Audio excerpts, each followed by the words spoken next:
everyone, it's Professor Hall. So today we're going to talk about the historical context for the golden age of children's literature. We're going to focus primarily on Britain today. In the last lectures, we talked about the developments in children's literature up to and including this period of time. And then we also looked at the changing concepts of a child and talked about some of the medical reasons and psychological reasons and social reasons that concept of being a child and the period of childhood was changing. So today we're going to look at some of the differences of what was happening in Europe. In 1865, we have the reign of Queen Victoria. We move into the reign of King Edward and the Edwardian period. And then we have the interwar period, sometimes also known for the reign of King George. So that's happening in Britain. The United States, we're going to talk about a little bit more when we talk about Tom Sawyer, and I'll get into some of the historical and cultural contexts in the background of that book. But there are a lot of books that we're looking at that are British, and when I talk to my students about the Victorian period, many times I get responses like this. People ask, how did the Victorians come up with crazy stories like Dracula or Dorian Gray? And then you realize literally everything was poison. The wallpaper was coated with arsenic. Babies were given opium for teething problems. You could die from wearing a hat. I love this little thing from X, but it's so true. And sometimes I get like, oh, it was crazy. Like the yellow wallpaper kind of, points to this idea that it's covered in arsenic. And the Mad Hatter, of course, from Alice in Wonderland, you could die from wearing a hat, right? A lot of the Hatters would get mercury poisoning, and we talked about that in the Alice lectures. But other times I get this idea that it was a time of stuffiness and boring. Boring times. That I get a lot. Women weren't allowed to do anything, and I just sort of laugh at that.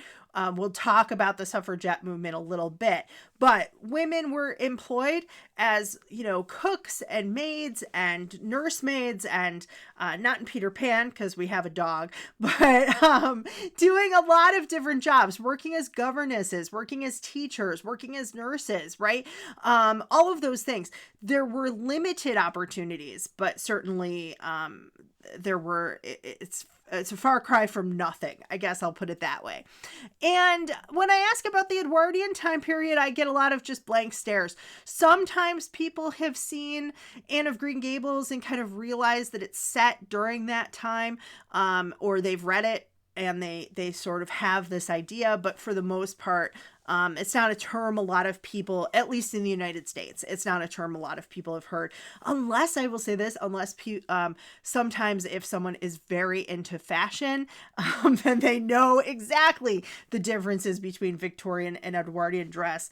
And usually they think the Edwardians were having a little more fun.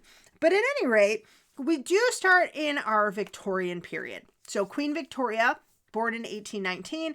Here she is when she first took the throne, very young, in 1837. She reigned for 64 years until her death in 1901. This is a picture of her just before her demise. So the Victorian period is typically marked during her reign, 1837 to 1901. Some literary scholars look at the long Victorian period, which extends until the outset of World War I, although, as you will learn in this lecture, most of that's during King Edward. So we want to sort of talk about some of the changes that took place during his reign as well. But 64 years is a long time. And saying that, that entire lifetime for some people of 64 years, that everything was, one way of being uptight and stuffy and kind of religious and moralizing and didactic is just not true. And hopefully you could see that already in some of our discussions of the changes in children's literature. We go from these moralistic tales like Goody Two Shoes just before the Victorian time period to things like Water Babies, that are a little bit moralizing and quite didactic, but have that element of fantasy, and then into things like Alice in Wonderland and Peter Pan, that are much more about adventure and wonder and imagination, right? So that reflects the changing times. And if you think about it in these terms, Queen Elizabeth II, who died rather recently.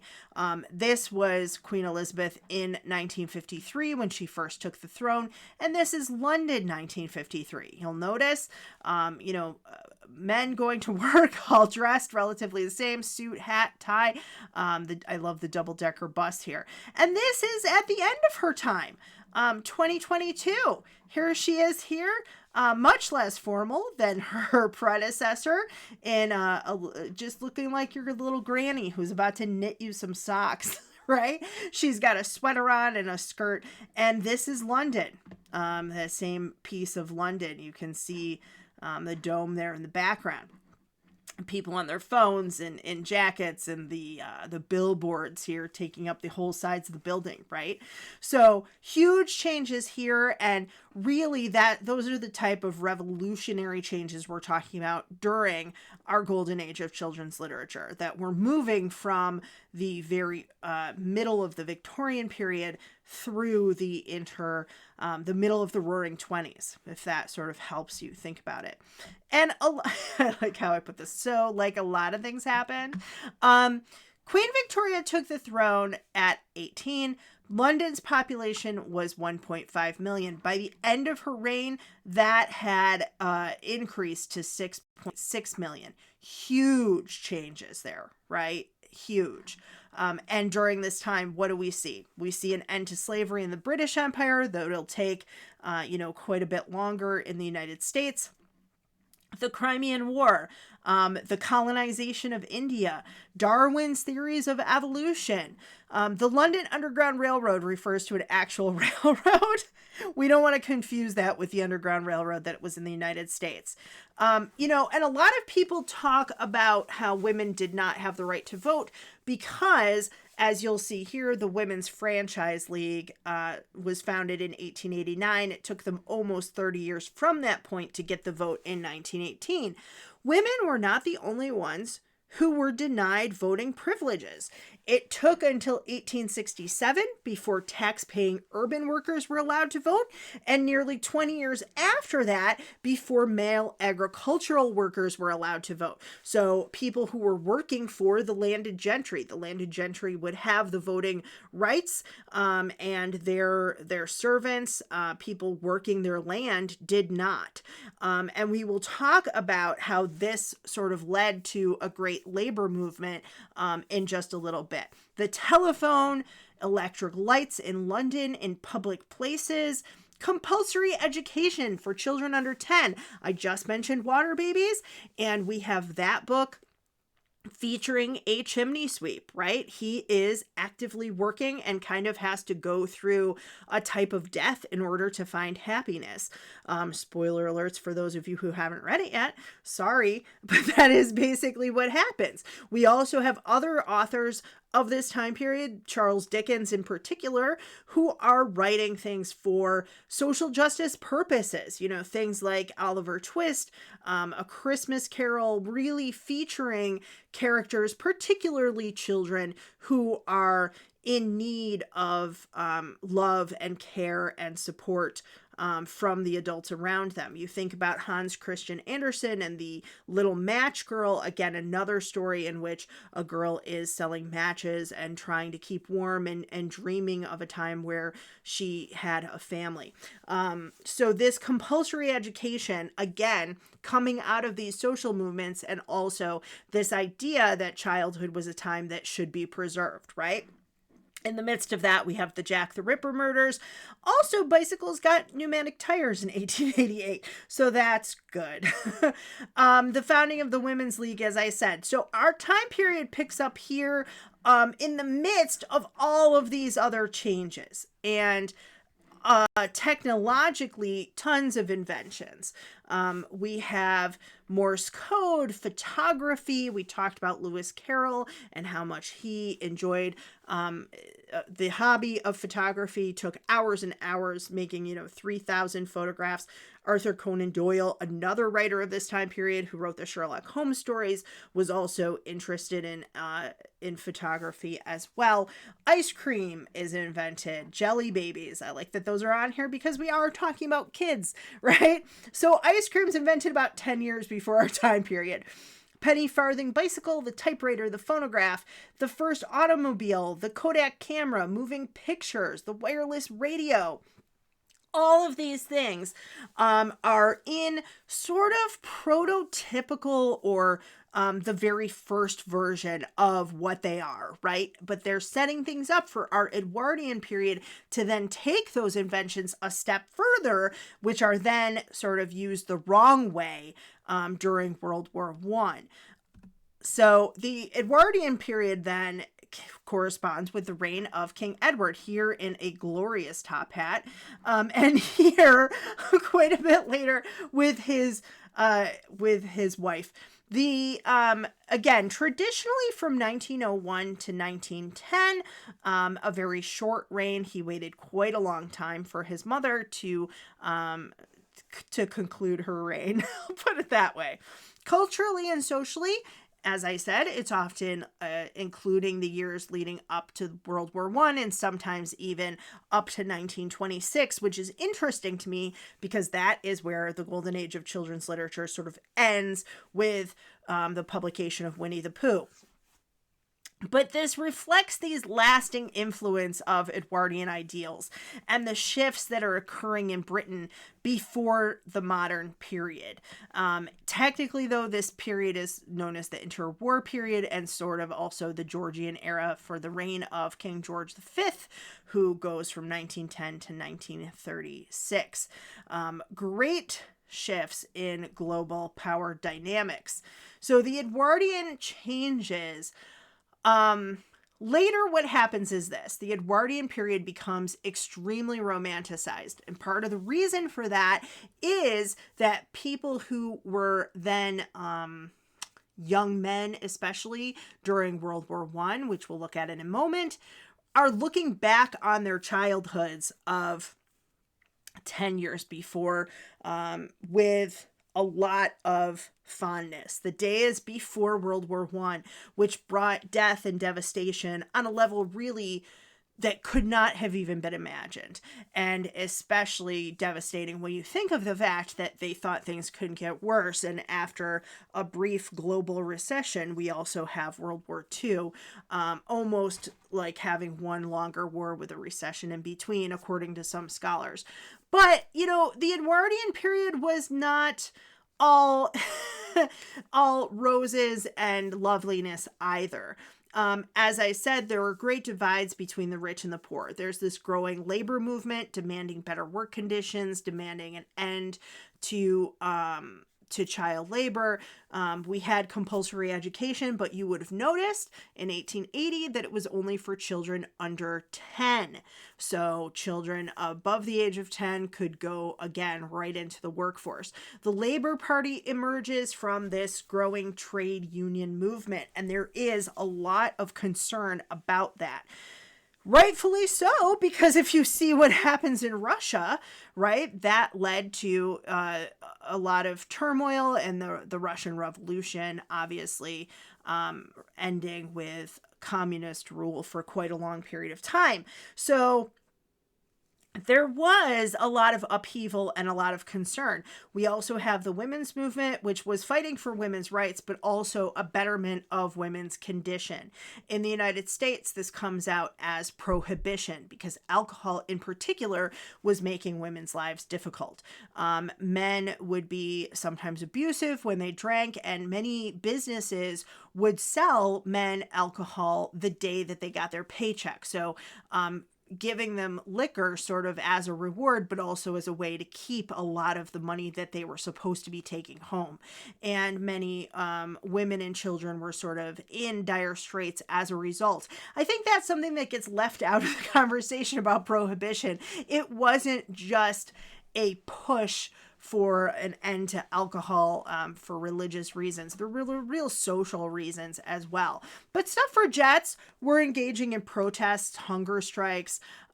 We see this echoed in Disney's version of Mary Poppins, where, the mother is very much concerned with votes for women and not so much her own children, which is also interesting to me.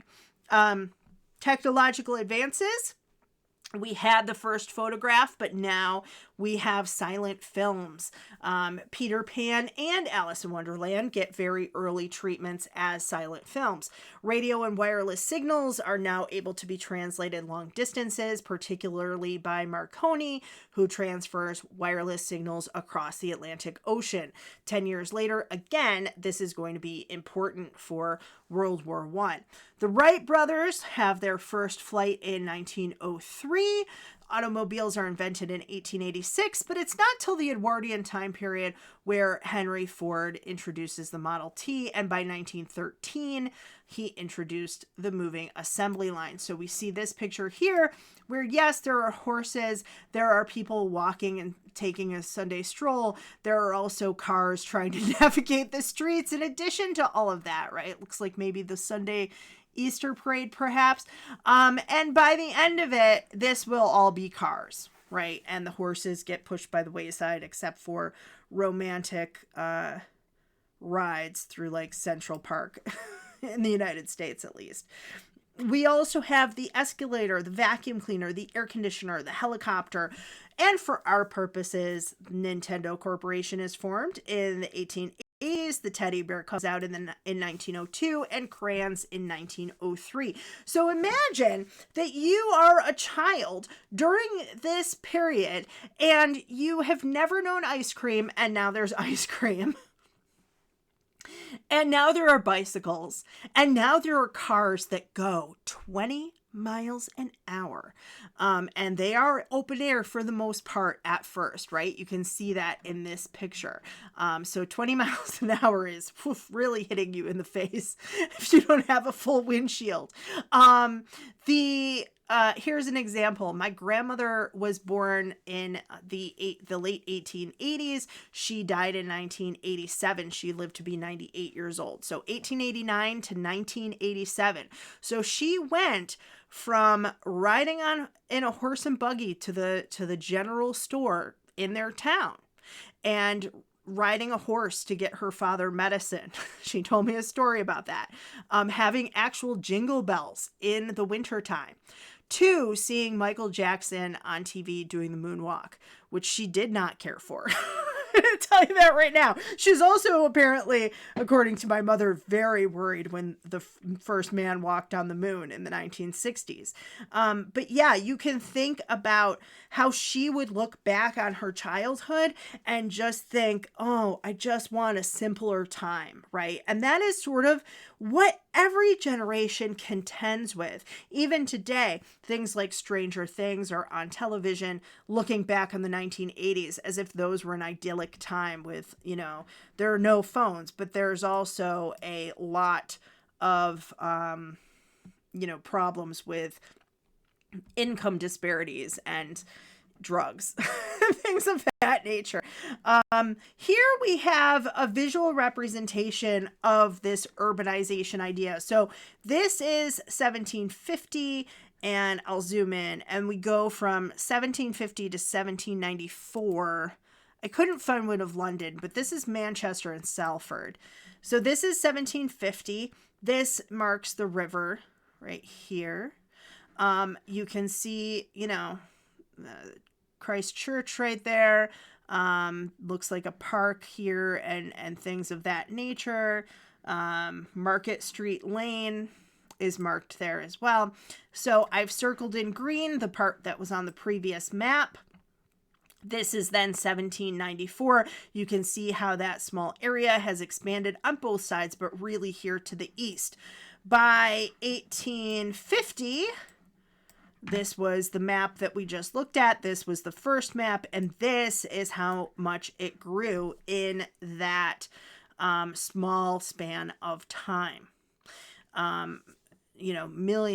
Million people coming in, and then this is this is the bigger map from up here. This is the original map, is just this little part now of Manchester to the east and Salford to the west. So I hope that this kind of shows, that's 1907, just how big of a jump we're talking, that the beginning of our children's literature period here already is seeing these great shifts of industrialization. And the writers then of this time, people like Lewis Carroll, are in part possibly themselves a little bit arrested in their development, but in part they're thinking back on their childhoods, when Manchester looked like this, on the childhoods of their parents when Manchester looked like this, right? That is the type of thing that they're longing for. And then we have the devastation of World War I in the middle of this already craving for a nostalgic, simpler time. Now, why did some people call it an exercise in futility? Because if you look at this family tree, there are not a lot of branches on it. If we come down here to the British royal family, we see that Queen Victoria's daughter married the German Emperor Friedrich III, and they have their son Kaiser Wilhelm II. Queen Victoria's son, Edward VII, of the Edwardian period we've just been talking about, marries Alexandra of Denmark, and they give birth to King George V. Alexandra of Denmark's brother, sister rather, Dagmar of Denmark, marries Tsar Alexander III of Russia, and they give birth to Tsar Nicholas. So our three main players in World War I are, for all intents and purposes, cousins, and they are fighting over the entire world. And you can see here the colonization of the world with, there we go, the United States sort of trying to keep out of things, and then later not doing so great of a job at it. But Britain at this point had control of Canada, parts of Africa, India, and Australia. Japan is trying to get control of some of the islands, as well as China. They have sort of a back and forth there for quite a long period of time. Belgium also takes over a large part of Africa, France as well, Morocco there, and some of the other countries. Denmark controlling Greenland. Italy gets a piece of Africa. It looks like Britain and France are also involved over here in South America. So you see, and then Russia, of course, trying to just push its borders, which happens more so during the communist era, where we have then, and still now, problems with Ukraine and before Poland and a number of countries in Eastern Europe. So basically, all of this fighting and all this colonization leads to World War I. It was called the Great War. The Central Powers on one side, Germany, Austria-Hungary, and the Ottoman Empire, against the Allied forces, Great Britain, France, Russia, Italy, Japan, and then the U.S. joined the Allies very late in 1917. So, yeah, the modern technology that we've been talking about is now in full use. So we have tanks, chemical warfare. The naval ships aren't even listed here, but those played a large role. Gas masks, aerial warfare, flamethrowers, steel helmets, filmed propaganda, wireless communications. 9 million soldiers were killed by the end of the war in 1918. 9 million. That is a staggering number. You think about, I talked before about how many people were in London. So imagine that London and Manchester, and possibly maybe Dublin, depending on how many people it had, just wiped off the map. That's how many people we are talking about, right? A huge amount of people. And this is there we go. And this is the building now restored, but well, not now, you can see the cars, but at any rate, restored.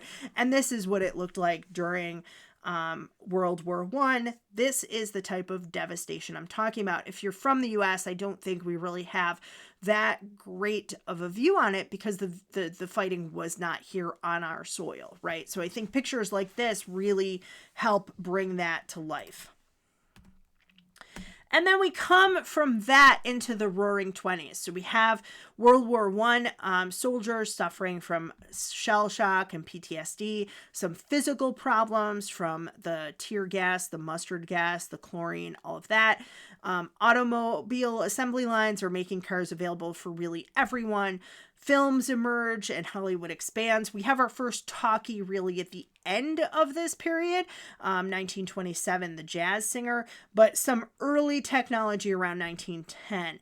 Radio broadcasting after Marconi and after the war also kind of explodes. So ABC, NBC, CBS, there's a radio in nearly every home. And there's the film. And women served in the military in World War I. And in part, that helped propel the United States passing the 19th Amendment in 1919 that then allowed women to vote beginning in 1920. And in the UK, that happened in 1918, as I mentioned before. So how does this affect our view of childhood? Well, here's a picture from the 1880s. You can see the horse and buggy in the background, possibly a wagon, I think. And the little boys playing a game, super fun, of roll that hoop. So they're playing with sticks and hoops. And then over here in 1926, huge change, right? You can see a little bit by the clothes. Now, this is a little bit of an older boy, but he's doing what looks like an early version of water skiing along with his dog. And this is Boy's Life, a publication for boys by the Boy Scouts of America, encouraging boys to have adventures and to be outside now that everything is industrialized and now that children are, playing with crayons and going to movies and going on dates in cars, which was really, courting was a thing before where you'd sit in the parlor with your parents, but going on dates was like this separate thing that teenagers could now do. Encouraging them to return to the outside. Why? Because this is a little bit, again, of nostalgia for an earlier time. And with girls, well, the changes were really, even to me, more apparent. Here we have a girl and her schoolmistress or her governess, again, around 1880. You can see the crinolines, the bustle, the pantaloons, the apron, and the long hair pulled up just perfectly with swoops over their ears to, be ladylike and not show your ears. 2, The American Girl for All Girls, published by the Girl Scouts. Kate of the Jungle Cats, a fire department story. This girl is having an adventure. I mean, come on, showing her arms, right? Taking over the ship, going sailing. And these were skills that girls could now learn, right? And they bobbed their hair, they put on a pair of pants, and they were able to sail that ship. But our authors are embracing adventure, yes, but many of them are also looking back on the past with fondness, hoping for this childhood that would not end, as we see with Peter Pan here, one of the early illustrations of Peter and Wendy, Wendy, John, and Michael, and Tinkerbell out here in front over the more gloomy London. We have the secret garden where we have this pastoral setting and a small village, and then a garden in which these almost magical things happen. And the wind in the willows. This idea that, these gentlemen um, these gentlemen creatures, for lack of a better term, Rat and Mole and Mr. Toad are on the riverbank and having a picnic and going on lovely, quiet, slow adventures. So this to me is brought forward even more in our popular culture with things that you might be familiar with, right? You think about Walt Disney, some of the first movies he made were of Alice in Wonderland, of Peter Pan.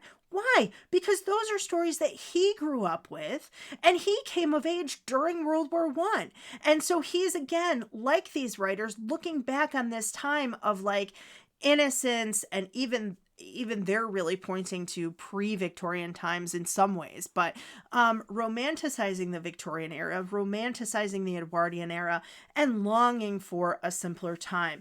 And in many ways, these writers are wishing that we could never grow up and that we could stay somehow in this eternal land of childhood. So that's what I'd like you to kind of think about and look for as you're reading some of our stories. I hope you learned something today, and I can't wait to see your thoughts if you're in my class. Thanks, everybody.